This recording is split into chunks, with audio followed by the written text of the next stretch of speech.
ಲೋಕಸಭೆ ಚುನಾವಣೆಗೆ ಕರ್ನಾಟಕದ 20 ಕ್ಷೇತ್ರಗಳಿಗೆ ಟಿಕೆಟ್ ಘೋಷಿಸಿದ ಬಿಜೆಪಿಯಲ್ಲಿ ಅಲ್ಲೋಲ ಕಲ್ಲೋಲ ಉಂಟಾಗಿದೆ. 9 ಹಾಲಿ ಸಂಸದರಿಗೆ ಕೊಕ್ಕು ಕೊಡಲಾಗಿದ್ದು ಹೊಸ ಮುಖಗಳಿಗೆ ಮಣೆ ಹಾಕಲಾಗಿದೆ. ಆದರೆ ಬಿಜೆಪಿಯ ಇದೇ ಅಸ್ತ್ರ ಕೇಸರಿಕೋಟೆಯಲ್ಲಿ ಕಂಪನಿ ಎಬ್ಬಿಸಿದೆ. ಬಂಡಾಯದ ಬಿಸಿ ತಟ್ಟಿದೆ. ಚುನಾವಣೆಗೂ ಮುನ್ನವೇ ಚಾಮರಾಜನಗರದ ವಿ ಶ್ರೀನಿವಾಸ್ ಪ್ರಸಾದ್, ತುಮಕೂರಿನ ಎಲ್ ಬಸವರಾಜ್, ಹಾವೇರಿಯ ಶಿವಕುಮಾರ್ ಉದಾಸಿ ಈ ಹಿಂದೆಯೇ ತಾವು ಸ್ಪರ್ಧೆ ಮಾಡೋದಿಲ್ಲ ಅಂತ ಘೋಷಿಸಿದ್ರು. ಅದರಂತೆ ಈ ಕ್ಷೇತ್ರಗಳಿಗೆ ಹೊಸಬರಿಗೆ ಮಣೆ ಹಾಕಲಾಗಿದೆ. ಹಾವೇರಿ ಕ್ಷೇತ್ರದಲ್ಲಿ ತಮ್ಮ ಪುತ್ರನಿಗೆ ಟಿಕೆಟ್ ನಿರೀಕ್ಷೆಯಲ್ಲಿದ್ದಂತಹ ಹಿರಿಯ ನಾಯಕ ಕೆಎಸ್ ಈಶ್ವರಪ್ಪ ಅವರಿಗೆ ನಿರಾಸೆಯಾಗಿದೆ. ಈ ಕ್ಷೇತ್ರದಲ್ಲಿ ಮಾಜಿ ಸಿಎಂ ಬಸವರಾಜ ಬೊಮ್ಮಾಯಿ ಅವರನ್ನು ಕಣಕ್ಕಿಳಿಸಲಾಗಿದೆ. ಮತ್ತೊಂದು ಕಡೆ ಶೋಭಾ ಕರಂದ್ಲಾಜೆಗೆ ಕ್ಷೇತ್ರ ಬದಲಾವಣೆ ಮಾಡಲಾಗಿದೆ. ಹಾವೇರಿ ಅಥವಾ ಧಾರವಾಡ ಟಿಕೆಟ್ ನಿರೀಕ್ಷೆಯಲ್ಲಿ ಮಾಜಿ ಸಿಎಂ ಜಗದೀಶ್ ಶೆಟ್ಟರ್ಗೂ ಟಿಕೆಟ್ ಮಿಸ್ ಆಗಿದೆ. ಹೀಗೆ 4-5 ಕ್ಷೇತ್ರಗಳನ್ನು ಹೊರತುಪಡಿಸಿದರೆ ಉಳಿದೆಲ್ಲ ಕ್ಷೇತ್ರಗಳಲ್ಲೂ ಕೂಡ ಪ್ರಯೋಗ ನಡೆದಿದೆ. ಇದು ಜಿಲ್ಲಾ ಬಿಜೆಪಿಯಲ್ಲಿ ಬಿರುಗಾಳಿ ಎಬ್ಬಿಸಿದೆ.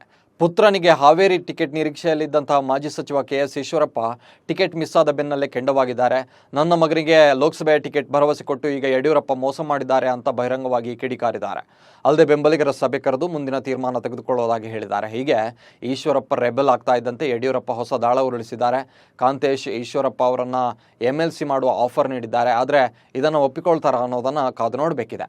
ಮತ್ತೊಂದು ಕಡೆ ಶೆಟ್ಟರ್ ನಿರೀಕ್ಷೆ ಇಟ್ಟಿದ್ದ ಹಾವೇರಿ ಧಾರವಾಡ ಕ್ಷೇತ್ರಗಳು ಬೇರೆಯವರ ಪಾಲಾಗಿದೆ. ಇದೀಗ ಕೊನೆಯದಾಗಿ ಉಳಿದಿರುವ ಬೆಳಗಾವಿ ಕ್ಷೇತ್ರವನ್ನು ಬಿಜೆಪಿ ನೀಡದಿದ್ದರೆ ಅವರ ರಾಜಕೀಯ ಜೀವನ ಅಂತ್ಯವಾಗಲಿದೆ ಅನ್ನಲಾಗ್ತಾ ಇದೆ. ಇದೇ ಕಾರಣಕ್ಕೆ ಶುಕ್ರವಾರ ಮಹತ್ವದ ನಿರ್ಧಾರ ಕೂಡ ಕೈಗೊಳ್ಳೋದಾಗಿ ಘೋಷಣೆ ಮಾಡಿದ್ದಾರೆ. ಇನ್ನು ಶೋಭಾ ಕರಂದ್ಲಾಜೆಗೆ ಉಡುಪಿ ಚಿಕ್ಕಮಗಳೂರು ಕ್ಷೇತ್ರದಂತೆ ಬೆಂಗಳೂರು ಕೇಂದ್ರದಲ್ಲೂ ಕೂಡ ಗೋ ಬ್ಯಾಕ್ ಶೋಭಾ ಅಭಿಯಾನ ಶುರುವಾಗಿದೆ. ಹಾಲಿ ಸಂಸದ ಕರಡಿ ಸಂಗಣ್ಣ ಅವರಿಗೆ ಕೊಪ್ಪಳ ಲೋಕಸಭಾ ಕ್ಷೇತ್ರದಿಂದ ಸ್ಪರ್ಧಿಸೋಕೆ ಟಿಕೆಟ್ ನಿರಾಕರಿಸಿದ ಕಾರಣ ಬೆಂಬಲಿಗರು ಆಕ್ರೋಶಗೊಂಡಿದ್ದಾರೆ. ತಮ್ಮ ನಾಯಕರಿಗೆ ಟಿಕೆಟ್ ನೀಡದೇ ಇರೋದು ಅನ್ಯಾಯ ಅಂತ ಘೋಷಣೆಗಳನ್ನು ಕೂಗುತ್ತಾ ಕಲ್ಲು ತೂರಾಟ ನಡೆಸಿದ್ದಾರೆ. ಬಿಜೆಪಿ ಅಭ್ಯರ್ಥಿಗಳ ಲಿಸ್ಟ್ ನೋಡಿದರೆ ಇಲ್ಲಿ ಯಡಿಯೂರಪ್ಪಗೆ ಮಣೆ ಹಾಕಿದಂತೆ ಕಾಣ್ತಾ ಇದೆ. ಯಾಕಂದರೆ ವಿಧಾನಸಭೆ ಚುನಾವಣೆಯ ಸಂದರ್ಭದಲ್ಲಿ BS ಯಡಿಯೂರಪ್ಪ ಹಾಗೂ ಅವರ ಕುಟುಂಬ ಸೈಡ್ ಲೈನ್ ಆಗಿತ್ತು. ಇದರ ಪರಿಣಾಮ ಫಲಿತಾಂಶದಲ್ಲಿ ಕೂಡ ಕಂಡುಬಂದಿತ್ತು. ಆದರೆ ಲೋಕಸಭೆ ಚುನಾವಣೆಯಲ್ಲಿ ಟಿಕೆಟ್ ಹಂಚಿಕೆಯಲ್ಲಿ ಯಡಿಯೂರಪ್ಪ ಅವರ ಪಾತ್ರ ಬಹುಮುಖ್ಯವಾಗಿದೆ. ರಿಲೀಸ್ ಆಗಿರುವಂತಹ ಅಭ್ಯರ್ಥಿಗಳ ಲಿಸ್ಟ್ನಲ್ಲಿ ಯಡಿಯೂರಪ್ಪ ಬಣ ಮೇಲುಗೈ ಸಾಧಿಸಿದಂತಿದೆ. ವಿರೋಧದ ನಡುವೆ ಕೂಡ ತಮ್ಮವರಿಗೆ ಟಿಕೆಟ್ ಕೊಡಿಸುವಲ್ಲಿ ಸಫಲರಾದರೆ ವಿರೋಧಿ ಗುಂಪಿನ ಸಡ್ಡಡಗಿಸುವಲ್ಲೂ ಕೂಡ ಯಶಸ್ವಿಯಾಗಿದ್ದಾರೆ. ಮತ್ತೊಂದು ಕಡೆ BL ಸಂತೋಷ್ ಬಣದ ಕೆಲವು ನಾಯಕರು ಟಿಕೆಟ್ ಗಿಟ್ಟಿಸಿಕೊಳ್ಳುವಲ್ಲಿ ಯಶಸ್ವಿಯಾಗಿದ್ದಾರೆ. ಮೈಸೂರಿನಲ್ಲಿ ಹಾಲಿ ಸಂಸದ ಪ್ರತಾಪ್ ಸಿಂಹಗೆ ಹಾಗೂ ದಕ್ಷಿಣ ಕನ್ನಡ ಜಿಲ್ಲೆಯಲ್ಲಿ ಹಾಲಿ ಸಂಸದ ಬಿಜೆಪಿಯ ರಾಜ್ಯ ಘಟಕದ ಮಾಜಿ ಅಧ್ಯಕ್ಷ ನಳಿನ್ ಕುಮಾರ್ ಕಟೀಲ್ಗೆ ಟಿಕೆಟ್ ದೊರೆಯದಂತೆ ಮಾಡುವಲ್ಲಿ BSY ಬಣ ಯಶಸ್ವಿಯಾಗಿದೆ. ಕ್ಯಾಪ್ಟನ್ ಬ್ರಿಜೇಶ್ ಚೌಟ್ರಾರನ್ನು ಆಯ್ಕೆ ಮಾಡಲಾಗಿದೆ. ಈ ಮೂಲಕ ತಮ್ಮನ್ನು ವಿರೋಧಿಸಿದ್ದವರಿಗೆ ಟಿಕೆಟ್ ಸಿಗದಂತೆ ಮಾಡುವಲ್ಲಿ ಯಡಿಯೂರಪ್ಪ ಗೆಲುವು ಸಾಧಿಸಿದ್ದಾರೆ. ಅಲ್ಲದೆ PC ಗದ್ದಿಗೌಡರಿಗೆ ಯಡಿಯೂರಪ್ಪ ಮತ್ತು ಪಕ್ಷದ ಬೆಂಬಲ ಇರೋದರಿಂದ 5ನೇ ಬಾರಿಗೆ ಟಿಕೆಟ್ ದೊರೆತಿದೆ. ಗಾಯತ್ರಿ ಸಿದ್ದೇಶ್ವರ್ ಕೂಡ ಯಡಿಯೂರಪ್ಪ ಬಣ ಬೆಂಬಲಿತ ಅಭ್ಯರ್ಥಿಯಾಗಿದ್ದಾರೆ.